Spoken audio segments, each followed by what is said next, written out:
Chapter 24. Let Them Laugh. The secret garden was not the only one Dickon worked in. Round the cottage on the moor there was a piece of ground enclosed by a low wall of rough stones. Early in the morning, and late in the fading twilight, and on all the days Colin and Mary did not see him, Dickon worked there, planting or tending potatoes and cabbages, turnips and carrots and herbs for his mother. In the company of his creatures he did wonders there, and was never tired of doing them, it seemed. While he dug or weeded, he whistled or sang bits of Yorkshire moor songs, or talked to Soot or Captain, or the brothers and sisters he had taught to help him. "We'd never get on as comfortable as we do," Mrs. Sowerby said, "if it wasn't for Dickon's garden. Anything'll grow for him. His taters and cabbages is twice the size of anyone else's, and they've got a flavour with 'em as nobody's has." When she found a moment to spare, she liked to go out and talk to him. After supper there was still a long, clear twilight to work in, and that was her quiet time. She could sit upon the low, rough wall and look on and hear stories of the day. She loved this time. There were not only vegetables in this garden.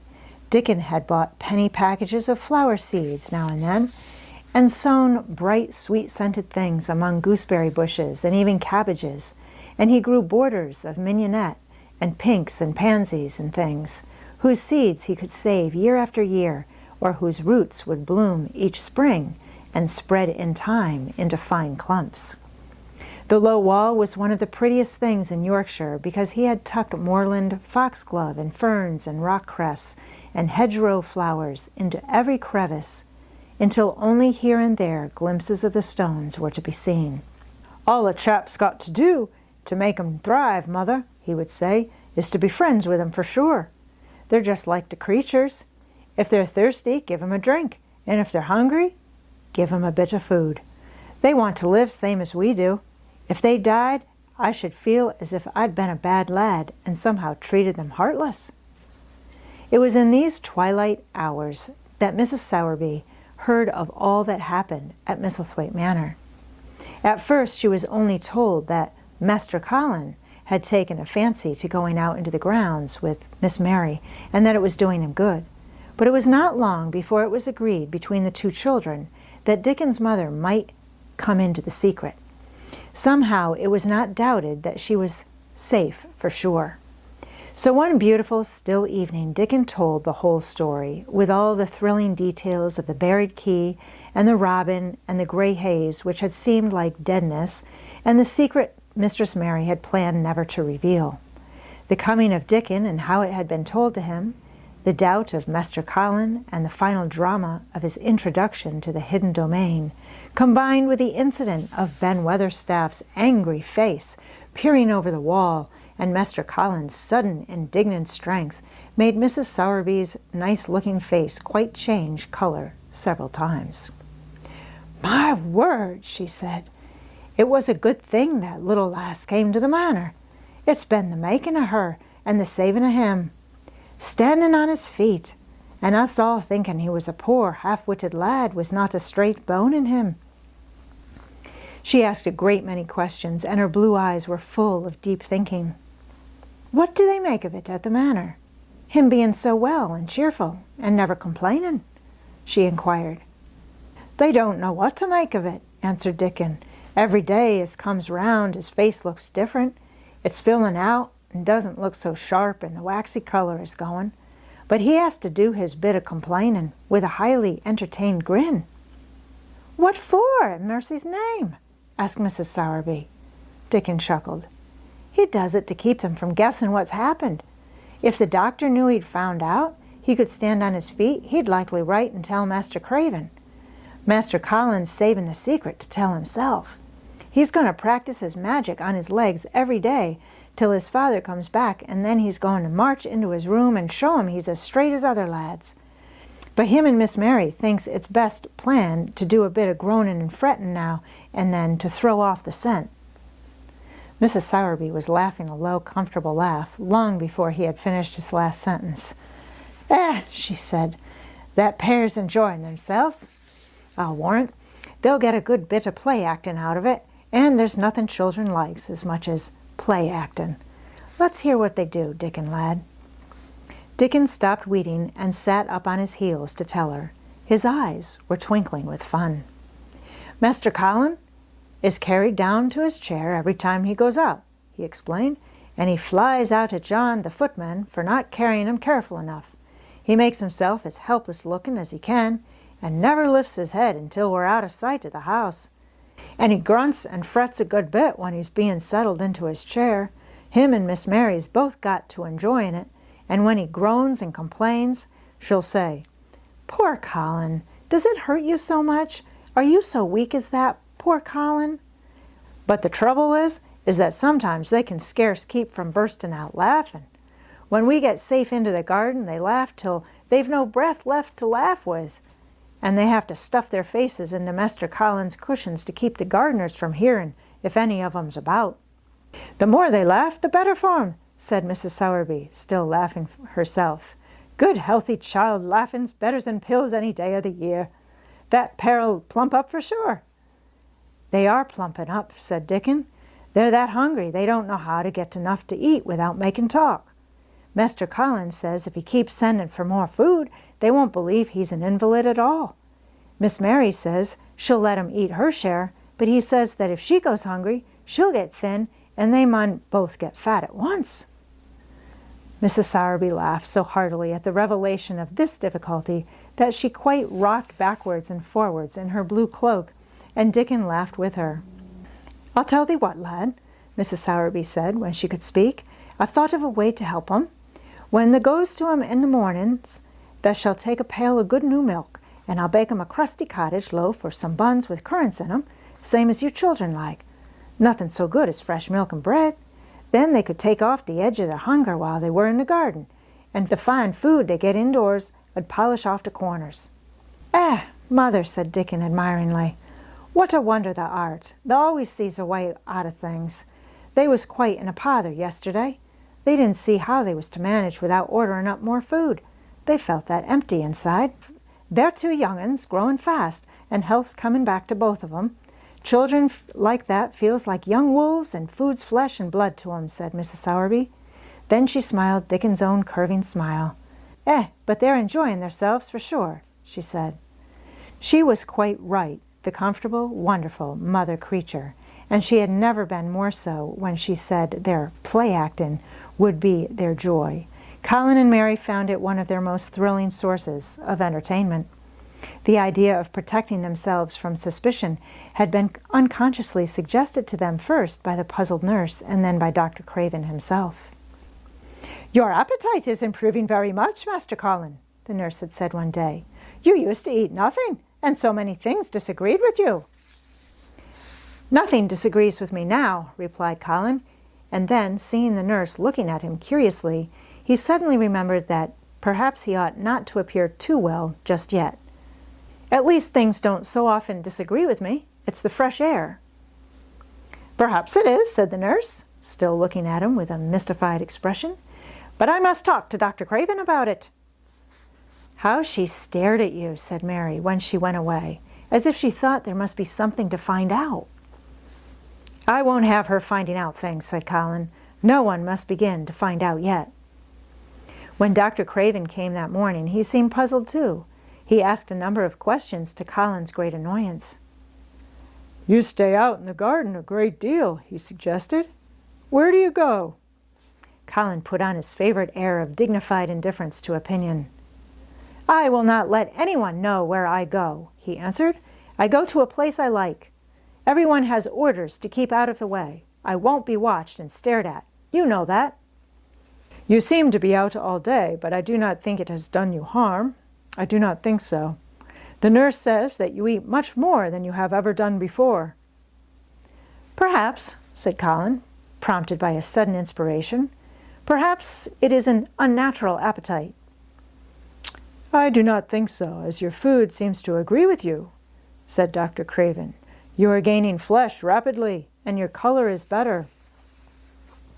"Perhaps I am bloated and feverish," said Colin, assuming a discouraging air of gloom. "People who are not going to live are often different." Dr. Craven shook his head. He was holding Colin's wrist, and he pushed up his sleeve and felt his arm. "You are not feverish," he said thoughtfully, "and such flesh as you have gained is healthy.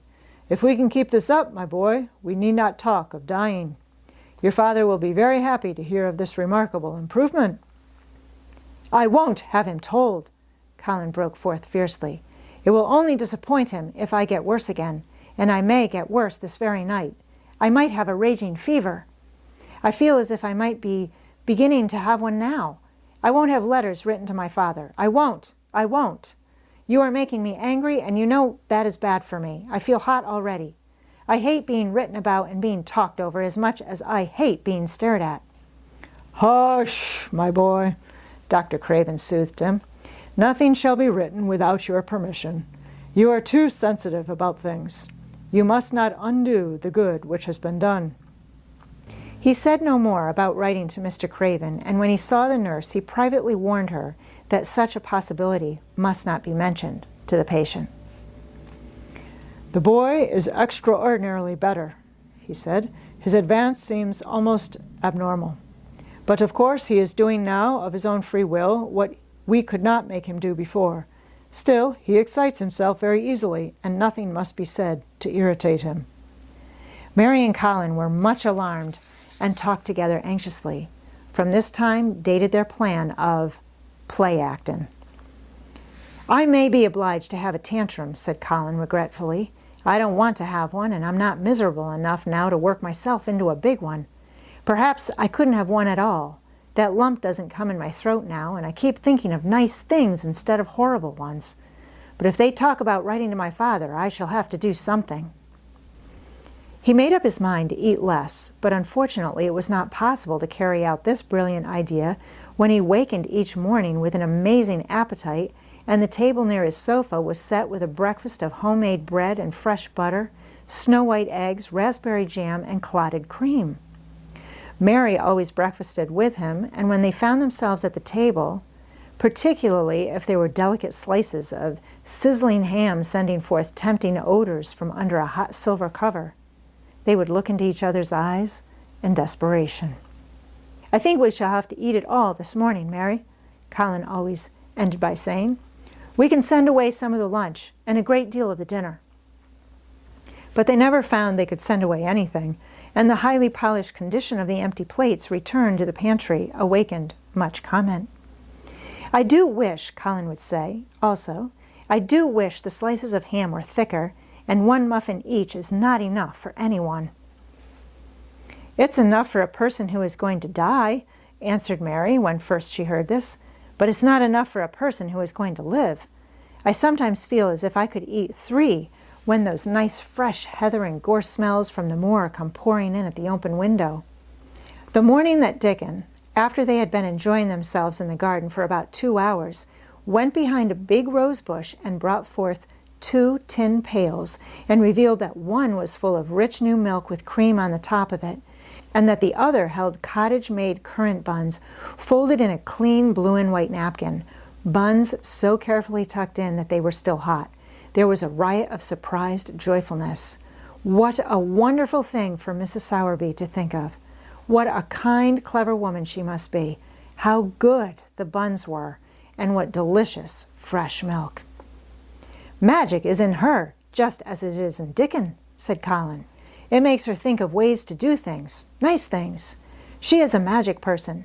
Tell her we are grateful, Dickon, extremely grateful." He was given to using rather grown-up phrases at times. He enjoyed them. He liked this so much that he improved upon it. "Tell her she has been most bounteous, and our gratitude is extreme." And then, forgetting his grandeur, he fell to and stuffed himself with buns and drank milk out of the pail in copious draughts, in the manner of any hungry little boy who had been taking unusual exercise and breathing in moorland air, and whose breakfast was more than 2 hours behind him. This was the beginning of many agreeable incidents of the same kind. They actually awoke to the fact that as Mrs. Sowerby had 14 people to provide food for, she might not have enough to satisfy 2 extra appetites every day. So they asked her to let them send some of their shillings to buy things.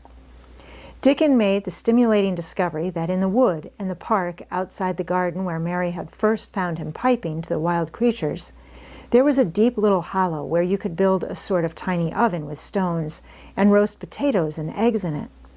Roasted eggs were a previously unknown luxury, and very hot potatoes with salt and fresh butter in them were fit for a woodland king, besides being deliciously satisfying.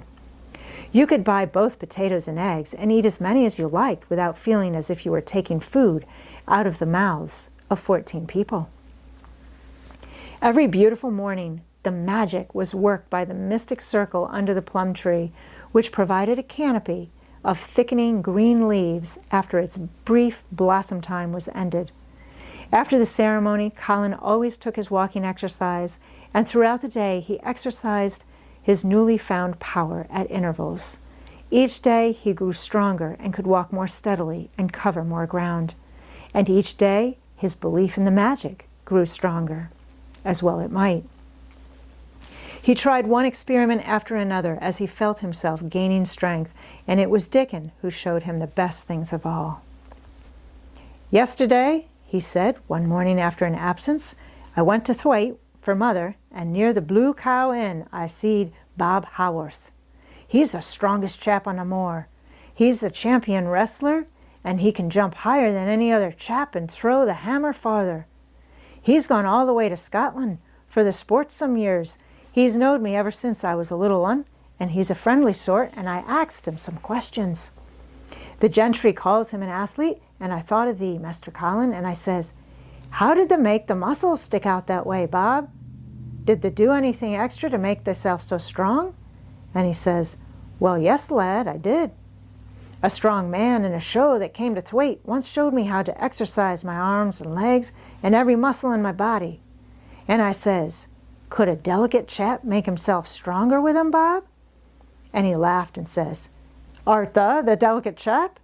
And I says, 'No, but I knows a young gentleman that's getting well of a long illness, and I wish I knowed some of them tricks to tell him about.'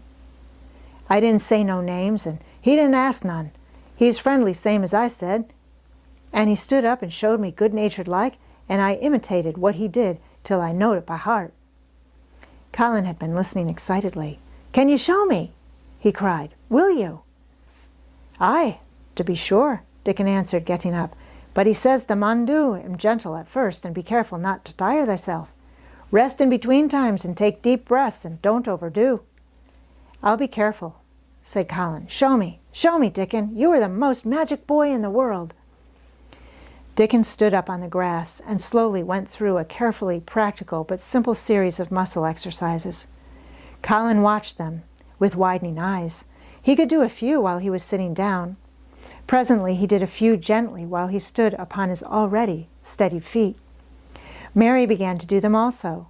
Soot, who was watching the performance, became much disturbed and left his branch and hopped about restlessly because he could not do them too. From that time, the exercises were part of the day's duties as much as the magic was. It became possible for both Colin and Mary to do more of them each time they tried, and such appetites were the result that but for the basket Dickon put down behind the bush each morning when he arrived, they would have been lost. But the little oven in the hollow and Mrs. Sowerby's bounties were so satisfying that Mrs. Medlock and the nurse and Dr. Craven became mystified again.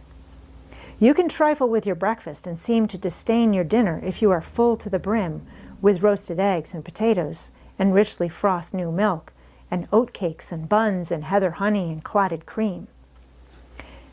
"They are eating next to nothing," said the nurse. "They'll die of starvation if they can't be persuaded to take some nourishment. And yet see how they look." "Look!" exclaimed Mrs. Medlock indignantly. I'm moithered to death with them. They're a pair of young Satans, bursting their jackets one day and the next turning up their noses at the best meals cook can tempt them with. Not a mouthful of that lovely young fowl and bread sauce did they set a fork into yesterday, and the poor woman fair invented a pudding for them, and back it sent. She almost cried. She's afraid she'll be blamed if they starve themselves into their graves."